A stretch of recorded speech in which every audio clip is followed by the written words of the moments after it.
వచ్చింది. అట్లే సంతోష సమయంలో కూడా యేసుక్రీస్తుని గురించిన సువార్త మరొకసారి ప్రకటించడానికి ఈ రీతిగా మీ ఎందుకు రాబడుతూ వచ్చింది. పరిశుద్ధమైన బైబిల్ గ్రంథంలో మాట రాయబడుతూ వచ్చింది, ఏ భేదమును లేదు, అందరూ పాపము చేసి దేవుడు అనుగ్రహించి మహిమను పొందలేకపోతున్నారు.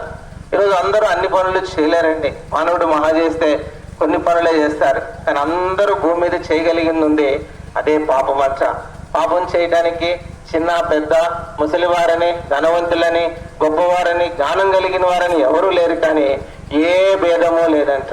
మనుషుడికి మరి కుల భేదం ఉంది, మత భేదం ఉంది, రకరకాల భేదాలు ఉన్నాయి, కానీ పాపం విషయంలో భేదము లేనిది ఒక్కటే. అందుకే రాయబడుతూ వచ్చింది, ఏ భేదమును లేదు, అందరూ పాపము చేసి దేవుడు అనుగ్రహించిన మహిమను పొందలేకపోతూ వచ్చాడు. భూమి మీద ఉన్న ప్రతి మానవుడి పట్ల కూడా దేవుని యొక్క ఉద్దేశం ఒకటి ఉంటూ వచ్చింది. తల్లి గర్భంలో నుంచి వచ్చిన మనము కేవలం భూమి మీద 70, 80, 90, 100 సంవత్సరాలు మనం జీవిస్తాం. జీవించిన తర్వాత మళ్ళా మనం ఎక్కడికి వెళ్తామో తెలియదు. కనుకనే ఆది కాండము 6వ అధ్యాయంలో మనం చదివినట్లయితే దేవుడు నరులను యథార్థవంతులుగా సృష్టించారు, కానీ వారు అనేకమైన తంత్రములు కల్పించుకున్నారని బైబిల్లో రాయబడుతూ వచ్చింది. కనుకనే ఆది కాండం 6వ అధ్యాయంలో నరులు తమ ఎదుట ఉన్న మార్గాలను చెరిపివేసుకున్నారంట. అంటే దేవునికి చేరుకునే మార్గం, దేవుణ్ణి కలుసుకునే మార్గము మానవుడు చేసిన పాపాన్ని బట్టి, మానవుల్లో ఉన్న చెడు తలంపులు, చెడు ఆలోచనలు బట్టి దేవునికి దూరం అయిపోతూ వచ్చాం. అందుకనే మానవుడు పాపం వల్ల వచ్చిన జీతం అనే మరణాన్ని పొందుకుంటున్నాడు, కానీ ఆ పాపం నుంచి విడుదల ఉందని మానవుడు గుర్తించలేకపోతున్నాడు. కనుకనే భూమి మీదకి వచ్చిన ప్రతి మానవుడు కూడా నశించి నరకానికి వెళ్ళిపోవడం ఇష్టం లేక 2024 సంవత్సరాల క్రితం ప్రభువైన యేసుక్రీస్తు వారు మానవ ఆకారంతో ఈ భూమి మీదకి వచ్చాడు. ఆయన దేవాది దేవుడైన కూడా సశరీరుడుగా మన మధ్యన ప్రత్యక్షమవుతూ వచ్చాడు.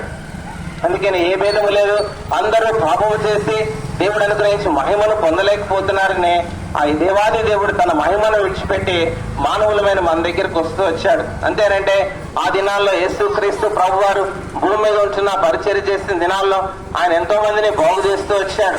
గుడ్డివారిని సైతము ఆయన కళ్ళిస్తూ వచ్చాడు, చెవిటి వారిని బాగు చేస్తూ వచ్చాడు.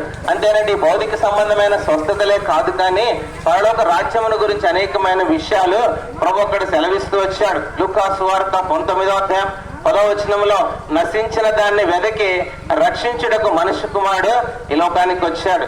ఏదైనా మనం వెతికామంటే చాలా విలువైంది, ఉపయోగకరమైంది, ప్రయోజనకరమైంది మనం వెతుకుతాం, పనికిరాంది మనం వెతకం, పాడైపోయిన వస్తువులు మనము వెతకం. కానీ యేసుక్రీస్తు ప్రభువులో ఉన్న గొప్పతనం, ఆయన నశించిన దాన్ని వెతకడానికి ఈ లోకానికి వచ్చారంట. కనుక ఎవరు నశించిపోయారని చూస్తే మానవుడు నశించిపోతూ వచ్చాడు. మానవుడు తన ఆలోచనలతో, తన తలంపులతో, తన హృదయంలో ఉంటున్న ఆలోచనలు బట్టి నశించిపోయిన అనుభవాలు ఉంటే అటువంటి నాశనానికి పాత్రగా ఉంటున్న మానవుని రక్షించుట కొరకే ప్రభువైన యేసుక్రీస్తు వారు మానవ ఆకారంతో లోకానికి వచ్చాడు. ప్రియ సహోదరి, సహోదరా, ఈ యొక్క సాయంకాల సమయంలో ఆచరించిన నీవు యేసుక్రీస్తు ప్రభువుని నువ్వు సొంత రక్షణకు అంగీకరించినట్లయితే యేసు ప్రభు ఈ క్షణమే నీ పాపములను క్షమించి ఆయన బిడ్డగా చేయాలని ఇష్టపడుతూ వచ్చాడు.